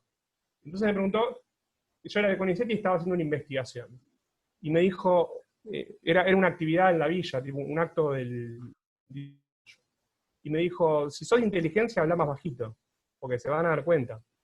¿Se entiende? Como es parte, es el significado de lo que es investigar. Entonces uno se cuida de hacer ciertas preguntas, trata de no ser muy atropellado con lo que quiere preguntar, o investigar, o observar, para evitar malas impresiones, para evitar, digo, la incomodidad o la sensación de que uno está ahí por otra cosa. Pero es verdad que uno no tiene tanto control, o tiene mucho menos control del que piensa, y en todo caso son reflexiones que uno produce después. En todo caso lo que uno puede controlar es lo que decía Bourdieu, ¿no? La vigilancia epistemológica. O sea, ver en qué medida los prejuicios, el origen social y cultural de uno, la ideología, el marco teórico, los avatares de la investigación, cómo todo eso fue afectando al objeto. Eso es un control a posteriori, lo que se dice en ciencia, ¿no? El durante uno piensa que está controlando, pero bueno, por ahí controlas mucho menos de lo que pensás, ¿no? Y por ahí a veces una supuesta falla en el control es lo que te termina ayudando a descubrir alguna cuestión, o tomar algún riesgo es lo que te permite investigar un objeto que por ahí pensabas que iba a ser inaccesible. Sí, coincido que es muchísimo más complejo, y que es algo que hay que reflexionar en todo caso a partir de las investigaciones concretas y de las cosas que uno vivió concretamente. En ese sentido, si tuve resistencias o expulsiones, sí, hubo veces que me dijeron que no, hubo contextos a los que me costó más acceder, ir a la noche fue mucho más problemático que a la mañana, no sé, investigar a los efectivos que realizan tareas de inteligencia es algo que me costó más preguntar, me daba miedo, me daba cosa como que pensaran que quería descubrir algún secreto, no sé. Uno toma recaudos, pero bueno, y obviamente llegó un momento, me acuerdo en 2018, creo, una cosa así, que quise volver para hacer unas preguntas. Estaba escribiendo mi tesis de maestría, y no me recibieron, o sea, me dijeron, bueno, cambió la jefatura y ya está. No era un buen momento para el gobierno tampoco, era un momento bastante hostil, de la gestión de seguridad saliente, y bueno, no, se terminó, o sea, un día se termina el acceso a campo, no lo puse de nuevo en este artículo, son muchas las cosas que quedan afuera, pero el acceso a campo también termina en algún momento. Eso es inevitable, me parece que nadie lo puede evitar. Por suerte no tuve, la verdad que efectivamente sí, fue bastante fortuito el acceso a campo dentro de todo. Quizás por los recaudos que tomé, quizás por la buena suerte que tuve, gran parte tiene que ver con eso, un campo bastante agradable. Aprovecho que estamos hablando de eso para saludar a uno de mis nativos que está entre el público, a Darío. Te mando un abrazo grande, y yo creo que si fue un campo bastante fortuito, tuvo que ver mucho también con Darío, con David, que fueron mis interlocutores, y que bueno, que se pudo hacer lo que dice la reflexividad, ¿no? Que es construir una perspectiva común de conocimiento. Yo me nutrí muchísimo de ellos, y estoy seguro que mucho de lo que hablamos también habrá hecho pensar cosas a ellos. David, el ayudante de Darío, que fue uno de mis interlocutores durante el campo, terminó haciendo su tesis sobre niños y niñas en conflicto con la ley penal y gendarmería, o sea, un tema que podría ser un tema de tesis de un sociólogo, de un antropólogo. Y bueno, como que hubo ahí, me parece, medio un espejo, ¿no? Un aprender del otro, digamos. ¿Seguimos, Joaquín? Sí, por supuesto. María, y luego viene Luciana. María, adelante. Hola Joaquín, muchas gracias por tu trabajo, que la verdad que me resonó en varias cosas, en varios aspectos, en cuanto a, yo trabajo en desarrollo social, y cuando nace, digamos, surge el Ministerio de Seguridad de la Nación, es a partir de un hecho de violencia muy grande, que fue la toma del Lindo Americano, con, el asesinato de 2 personas, y que terminaron siendo 3 o 4, en una toma de tierras, y que después se crea a los 2 días, eso fue un diciembre del 2010, y nosotros tuvimos algo que ver en lo que fue a la gente que estaba en el Lindo Americano, relocalizarla y darle, tuvimos una intervención. Yo trabajé con Sergio Berni se va después de desarrollo, por eso digo, en la articulación y las agencias del Estado también me resuena, porque digo, Sergio Berni es un coronel del ejército, además de médico, y además de haber trabajado como 10 años en desarrollo social, hasta que se va. Y, o sea, que tiene mucha relación con las agencias que están en estos barrios, y en realidad en muchos barrios de todo el país. Pero lo que me llamó la atención es, digo, en ese momento estaba la Policía Federal, y fue un operativo de Policía Federal y Metropolitana, y la Gendarmería, y después todo lo que fueron el despliegue de los 6.000 gendarmes, es un proceso que se da luego de eso, en la zona sur, que no sé si tiene como motivación esos episodios, digo, si en algún momento eso aparece, y por otro lado, la cuestión de la Gendarmería haciendo prácticas que por ahí correspondían a esa policía comunitaria que tuvo ese papel, de la que tuvo que salir del territorio por ese conflicto. No sé si hay alguna cosa de esa mirada ahí, me ponía a pensar, y después la relación de los gendarmes en cuanto a esto de no estar preparados para la tarea que vos bien hablás de que tienen las fuerzas, o deberían tener las fuerzas de seguridad también, de trabajo comunitario, de cuidado, que también es el perfil que le da el Ministerio de Seguridad de Garré, digo, en esos dispositivos de policía comunitario preventiva estaban trabajadoras sociales de desarrollo que fueron a ese ministerio a crear estos espacios. Y digo, si ahí lo que faltó fue esa articulación en la capacitación, o si fue la dinámica de la gendarmería, que es tan itinerante, digamos, su puesto de trabajo, eso, y si eso estaba en algún momento reflejado ahí en lo que ellos te decían, o sea, si había otra agencia, pero del Ministerio de Seguridad, que a ellos los organizara en esto de bajar los gatos, trabajar con la gente, donde ellos también pudiesen tener un ida y vuelta, ¿no? Bueno, esa era mi pregunta, y nada, felicitaciones por el trabajo. Hacemos 2, Joaquín, veamos 2 o 3. Luciana. Hola Joaquín, ¿cómo te va? Yo soy Luciana, creo que tal vez de una generación más viejita que tuvo sus primeras relaciones con la Gendarmería en el Puente Pueyrredón, cuando asesinaron a Darío y Maxi en un operativo conjunto. Por lo tanto, me resulta siempre muy interesante y muy movilizador los intentos de buscar y encontrar formas producentes y mucho más cuando se intentan pensar desde la perspectiva de los cuidados de las fuerzas represivas. Y no lo digo irónicamente en absolutos, lo digo porque es algo que me choca, que me produce una conmoción particular. Y lo que pensaba en relación a tu trabajo como algo, digamos, que subyace, pero que entiendo que no se aborda del todo, y por ahí en esta parte del trabajo, y sí en tu investigación más en general, y por eso te lo quería preguntar, es cómo ellos, como gendarmes, piensan su campo de intervención y su objeto de intervención al que están yendo a cuidar, ¿no? Entre comillas, y para unirlo con la pregunta sobre la política de los cuidados y con estas tres acciones que vos elegís como para representar esa producción no esperada,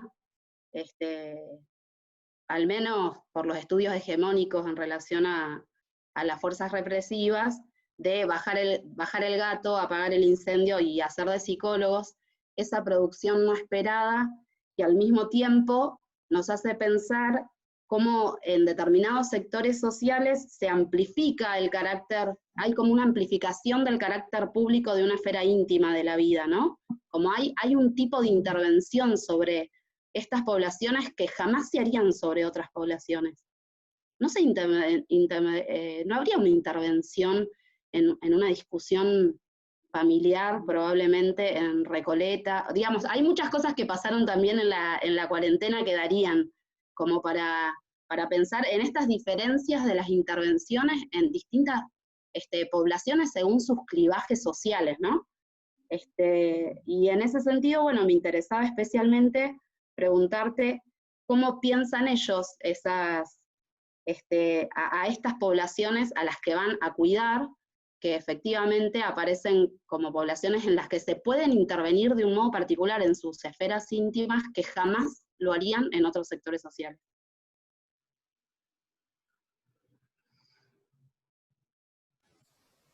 ¿Metemos otra, Joaquín? ¿Pregunta? Bueno, sí. ¿Sí? Bri, ¿estás por ahí? Sí, acá estoy. Hola. Adelante. Bueno, me pareció genial la presentación, me parece que estos temas realmente están cobrando fuerza en Argentina, los estudios, y bien que nos viene, ¿no? También como los comentarios que puso Romina, bien de índole metodológica, que creo que valieron mucho la pena. Yo tengo varias cuestiones como para compartir acá, y empezaría tomando la alusión que hiciste, Joaquín, a la distinción de teoría experta y teoría de los nativos, preguntándome si la teoría experta no sería precisamente la más experta de todas, no sería la teoría de los nativos. Y ahí, bueno, entraría en una discusión sobre si realmente se puede dividir de una forma, desde la antropología, de una forma radical, la teoría experta como un conjunto de producciones teóricas en el plano de la teoría social propiamente antropológica, que esté en desconexión o en contraposición con lo que sería la teoría de los nativos o las teorías nativas, ¿no? Y en este sentido me preguntaba también de qué manera nosotros pensamos determinados universos de formas clausuradas. Por ejemplo, en los estudios sobre policía, yo veo mucha reiteración de expresiones que se toman como dadas o como que todo el mundo sabe lo que significan. En este caso podemos pensar en la gendarmería y le atribuimos a la gendarmería con el artículo y con toda la carga, le atribuimos una especie de identidad, de personalidad o de características que se supondría que todos conocemos y que ellos incluso se identifican con eso. Pero cuando vamos a trabajar, nosotros no trabajamos, no hacemos trabajo de campo con la gendarmería. Nosotros hacemos trabajo de campo con las personas que circulan en un espacio definido institucionalmente como la gendarmería, Y vamos comprobando a medida que hacemos el trabajo de campo que cuanto más diversificamos nuestros diálogos con los gendarmes, más diversa y más plural es esa gendarmería. Entonces, ahí mi cuestión sería, bueno, ¿podemos tomar cautelas desde la antropología como para no contribuir a la reificación de las instituciones y de ciertas prácticas que esos mismos términos contribuyen a solidificar, digamos? Y en la misma dirección diría, siempre comento esto en clase porque me parece súper, para no olvidar, que es que no podemos descuidar el hecho de que los adjetivos son los falsos amigos de los etnógrafos.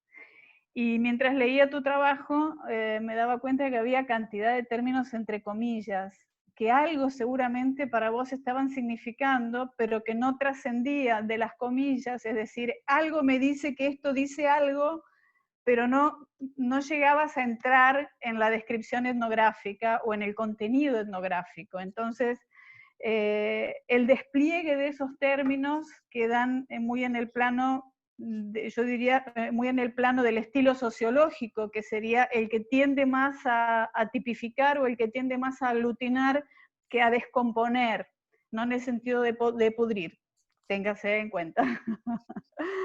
Pero que la antropología tiene que hacer un gran trabajo encima de esa terminología y de esas campanas que nos tocan, los términos que ellos nos traducen, los comportamientos que ellos tienen, que nosotros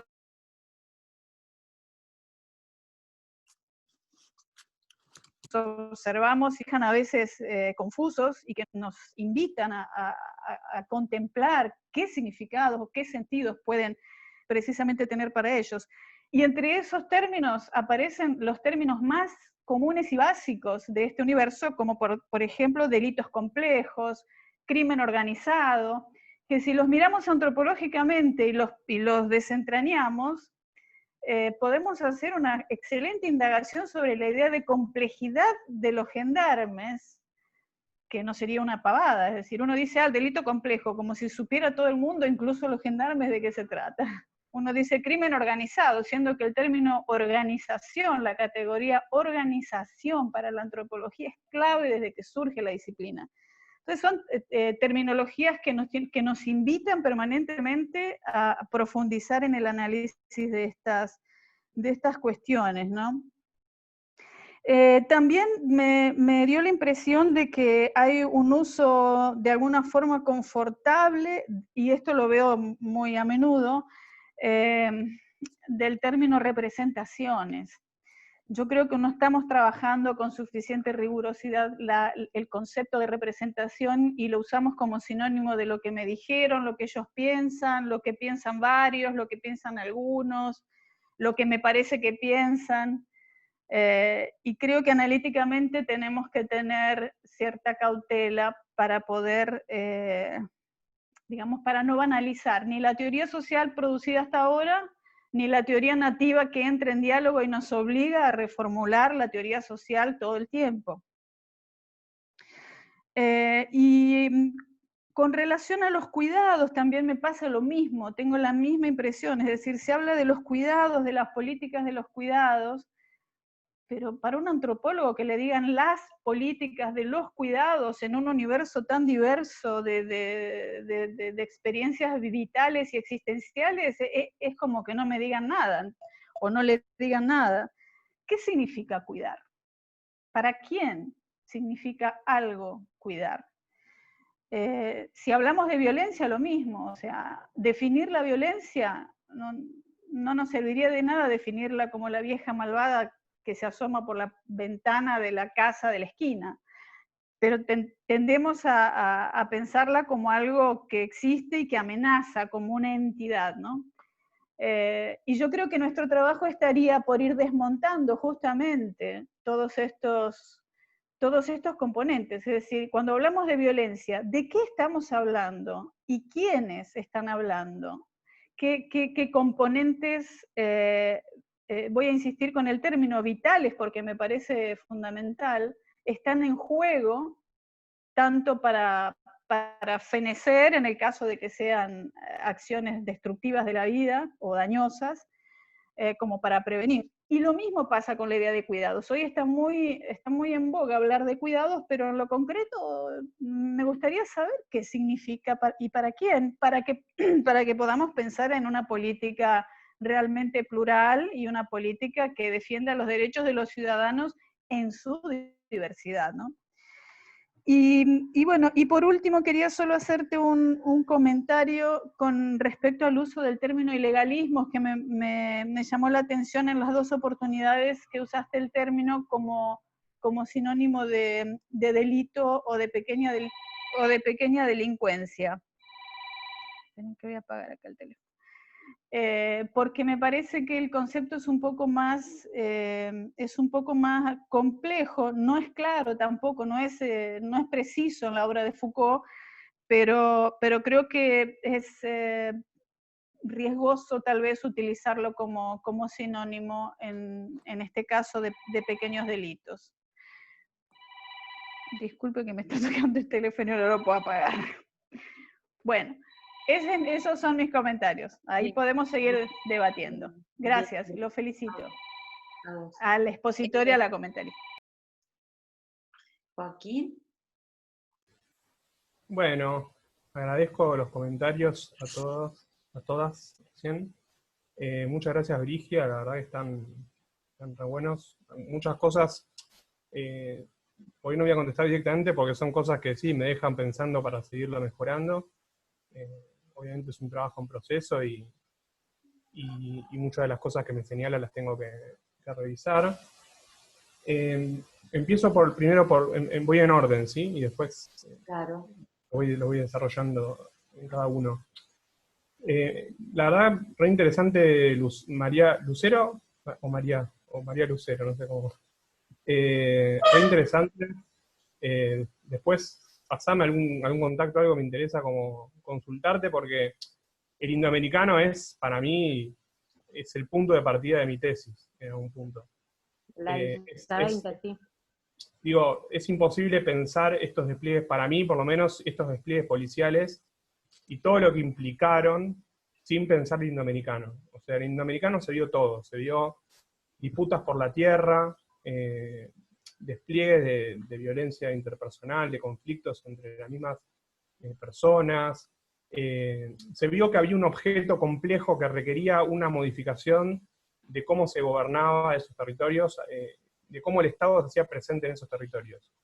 Y fíjate qué interesante que Sergio Berni y Cecilia Rodríguez, que eran funcionarias de desarrollo social. También trabajé con Ceci en el operativo de gripe Cecilia A. Es la que me contactó con Darío, a la cual siempre le voy a estar muy agradecida porque fue la que me permitió hacer el trabajo de campo. Pero fíjate qué interesante ese tránsito, ¿no? Entre el desarrollo social y seguridad. Yo, lejos de querer cuadricular el Estado, al contrario, quiero señalar como esa fluidez, esa ambigüedad, ¿no? Me parece que la mirada tiende más bien a cuadricular los dominios, y en realidad es algo mucho más lábil y mucho más complejo. Y me parece que el parque indoamericano es un conflicto que permite poner eso en el centro de la escena. De hecho, hay un capítulo de mi tesis que abordo, bueno, cómo se gestionan ahora las tomas, porque siguen habiendo tomas todo el tiempo en estas zonas.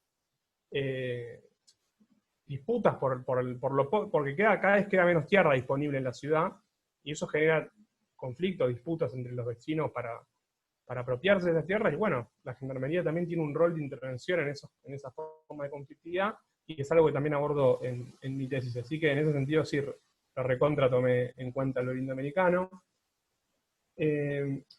Sobre esto de la política de los cuidados, y lo digo en general, es solamente un párrafo del final del artículo, la verdad que no quise en el artículo, y no quiero tampoco ahora meterme a desarrollarlo mucho, porque es un debate que tiene poco tiempo, y que se va a ir dando y se va a ir saldando a medida que podamos, como señala Brigia, ¿no? Reflexionar más y mejor con los datos sobre qué implica esto. Sí me parecía importante señalar que desde mi punto de vista, esto es una opinión personal, no tiene que ver con los resultados de mi investigación, cuando se señala que las fuerzas de seguridad pueden tener un rol en este sentido, es importante considerar cuál es el dominio que las fuerzas han ido construyendo como su dominio propio de intervención. ¿Cuál es la historia institucional, el proyecto institucional de las fuerzas? ¿Para qué están capacitados hoy, no mañana? Como datos de la realidad empírica. O sea, vamos a dar este debate, démoslo con datos, no simplemente con intenciones de deseo o con discusiones más bien de tipo ético. En este sentido, para mí, mi artículo puede ser un aporte a ese debate porque muestra que, si bien las fuerzas de seguridad intervienen en situaciones que desbordan los contenidos que se supone o que gran parte de las fuerzas señalan como propios, bueno, eso no tiene por qué ser necesariamente algo deseable y tiene varios problemas y no se pueden desconocer, digamos. En este sentido, ¿cómo piensan el campo de intervención los gendarmes? Es algo que yo abordo en el artículo, que es a partir de esta diferencia entre delitos complejos o delitos federales y delitos del fuero ordinario. O sea, hay una diferencia de fuero. Y eso tiene que ver también con que se autorrepresentan como una fuerza con características militares. Eso en el texto aparece desarrollado. Es decir, los delitos que ellos consideran como propios son los que están a medio camino entre lo que hace una policía y lo que hace el ejército. Porque ellos se consideran a sí mismos una fuerza intermedia. Ese es el proyecto que yo no, a ver, y reponiendo lo que dice Brígida, yo no sé si todos los gendarmes tienen esa representación. Sí sé que era una coincidencia que se repetía mucho en mi campo. Habría que después hacer un estudio cuantitativo para determinar qué tendencias hay al interior de la fuerza, o más bien enfocarlo como un objeto en sí mismo. Sí me parece como emergente que, si bien, y sin querer reificar en la gendarmería, aparecían ciertas coincidencias en la mayor parte de los nativos con los cuales yo charlaba, sobre cuál era su rol, cuál era su campo de problemas que consideraban propio. Y que yendo a la literatura, leyendo los textos de Diego Polar, también de Brígida, sobre Carne de Carátula, ¿no? El trabajo donde aborda, y uno puede ver cierta línea común en las funciones que fue sumando la fuerza, y que me parece que estos objetos que yo abordo se distancian de lo previo, porque se salen un poco de ese esquema en el cual, digamos, los objetos que aparecían como dominio de intervención tenían que ver esto, como objetos a medio camino entre lo policial y lo militar. En ese sentido, ¿algo más? No, después en relación a los comentarios, y esto de la amplificación de lo privado en poblaciones vulnerables, también quería decir algo. A mí no me consta al menos que sea así. Me parece que la violencia interpersonal, las violencias familiares de género son un problema en toda la sociedad, no solo en los barrios socialmente vulnerables. Creo que las fuerzas de seguridad intervienen un montón en toda la ciudad con este tipo de situaciones. No creo que estas poblaciones ni tengan ni tengan per se mayor cantidad de problemas, o sea, por una característica propia o cultural, ni que tampoco se vean más expuestas a la intervención policial. Lo que sí creo es, por un lado, que hay un tipo de presencia policial en estos barrios que no hay en otros lugares. En otros lugares me parece que hay otros resortes también, hay otros mecanismos, hay otros lugares a los que recurrir, hay otras redes de contención familiares, digamos, hay otras posibilidades que en muchos barrios no hay. Y también está la cuestión del hacinamiento. Digamos, los problemas de convivencia en estos contextos se ven agravados también por la forma misma de vida, digamos, en la cual varios grupos familiares por ahí están obligados a vivir en un mismo espacio. Y eso puede traer más problemáticas, pero no me consta que haya como, en este sentido, una amplificación del dominio de lo privado. La verdad que es interesante para pensarlo, pero por lo menos no aparece en mis datos. En relación a los comentarios de Brígida, para finalizar, creo que algo dije ya. Me parecen muy buenas las observaciones, las voy a tomar todas para próximos artículos. Los términos en comillas me parece que por lo que recuerdo en la edición, tenían que ver con textuales de ellos. O sea, no había un uso en ese sentido. Sí, por ahí se me escapó alguna que no vaya en ese sentido, pero en general era como ellos mismos, era para remarcar que ellos mismos se referían a eso. Obviamente muchos de esos entrecomillados dan para investigar o para desarrollar mucho más, al ser un paper y tener un límite bastante estricto en la cantidad de palabras. Tampoco puedo meterme muy a fondo con cada uno, pero en general el uso que hice de las comillas venía más por el lado de los textuales. Y bueno, esto de la reificación, sin dudas que aparecen un montón de diferencias, también aparecen muchas coincidencias, y eso, coincidencia en el sentido de cosas que se repiten y se repiten y se repiten a lo largo del campo, y me parece que si bien no hay que caer en la reificación, también es interesante notar cómo los proyectos institucionales, cómo la historia de la institución se plasma o se hace carne en el discurso que comparten, no tanto en lo que diferencia, sino en lo que comparten los nativos. También por ahí en el campo de oposiciones, ¿no? Como dentro de una misma institución puede haber distintas tendencias. En mi caso había coincidencias muy fuertes en que el ámbito de intervención no era específicamente ese, y que las tareas que estaban realizando de manera cotidiana no tenía que ver mucho para lo que fueron formados o para la vocación que ellos que los había llevado a elegir ser gendarmes. También había algo del dominio geográfico, pero en cuanto a un tipo de geografía, ¿no? Lo que dice escolar de la frontera como un lugar más simbólico que real, ¿no? Como ese lugar más cercano a la naturaleza, a los valores tradicionales, y en contraposición al urbano. Eso creo que en el artículo está. Pero bueno, eso era una coincidencia que aparecía más allá de la posible reificación. En mi campo apareció muchísimo alguna de esas cuestiones. Pero bueno, sí tomo todas estas cuestiones que me decís de las representaciones, los cuidados, de las violencias, los ilegalismos, sí son términos que sin dudas son para trabajarlo con más detalle, y en algún espacio de escritura que no tenga tantas restricciones con los caracteres, lo voy a trabajar sí o sí, me lo llevo para seguirlo laburando. Muchas gracias. Gracias, Joaquín. Tenemos una persona más anotada que es, bueno, yo le puse Tuti, pero Tuti Susana. Darío. Darío. Bueno, adelante, por favor, Darío.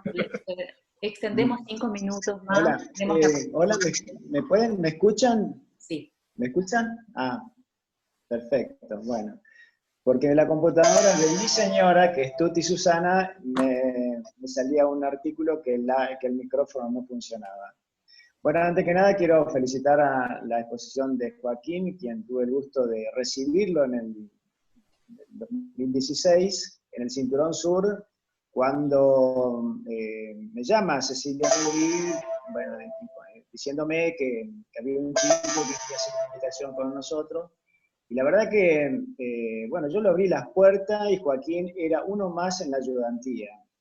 Sé que se hizo, obviamente, yo no lo podía atender casi siempre, pero siempre que salía él estaba charlando con mi ayudante, mientras él trabajó con nosotros tenía las puertas totalmente abiertas. Así que tenía acceso a todo. Y mi interés era que no sé, en las conclusiones que él podía llegar a sacar sobre nuestro trabajo. Por eso era que nuestra transparencia, digamos, en abrirle todo, no lo escondimos absolutamente nada.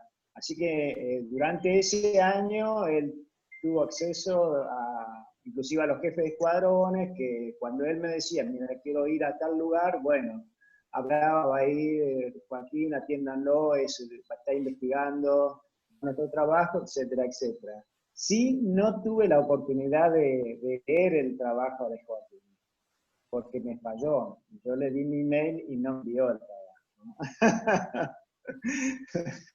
Ese simplemente era el comentario que quería hacerlo. Así que nada más, Joaquín, te felicito mucho y bueno, hay algo también que me llama mucho la atención, que él usa el poder, la palabra poder de policía, y nosotros no usamos la palabra poder de policía, sino utilizamos el término función policial. Nosotros tenemos la función policial y no tenemos el poder policial, que sí lo tiene el Congreso de la Nación. Ahí era algo que quería decir. Parece que a lo mejor en la bibliografía que se utiliza mucho esa palabra, pero no es común a nosotros utilizar el término poder de policía, digamos, para referirnos a nuestra función.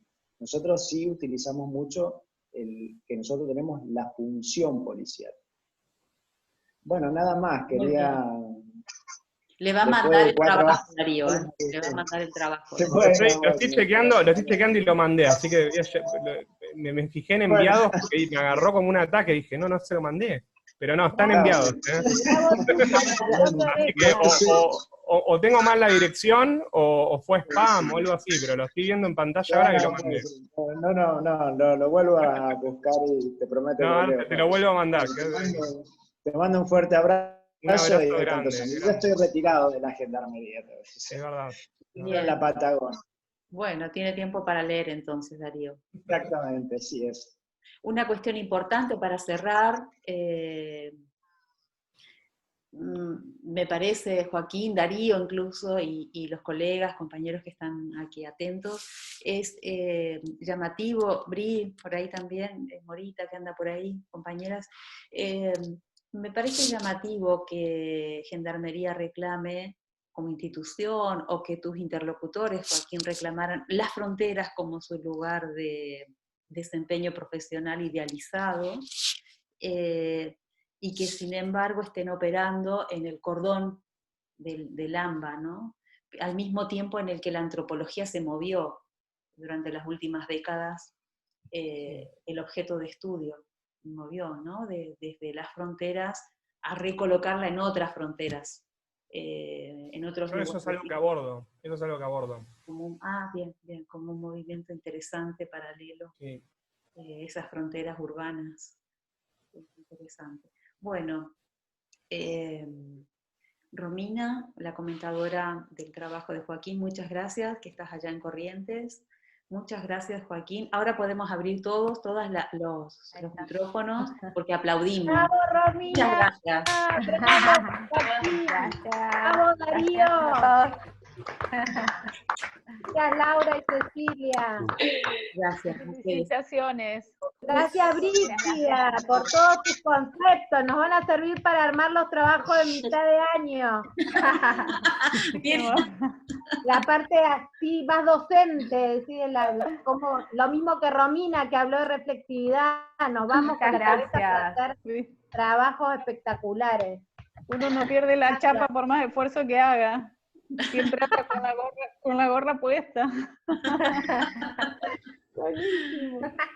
En el mes de julio no hay seminario permanente, estamos armando el ciclo de la segunda parte del año, van a tener noticias por email entonces. Pero tenemos las jornadas de etnografía en agosto. En agosto tenemos las jornadas de etnografía que va a ser online.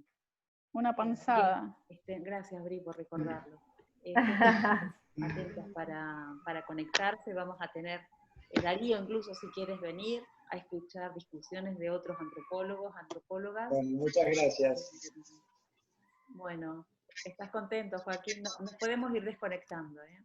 Sí. Un abrazo, muchas gracias a todos. Gracias, abrazo a todos. Abrazo, Darío, abrazo. Bravo, hasta la próxima. Gracias, Bri.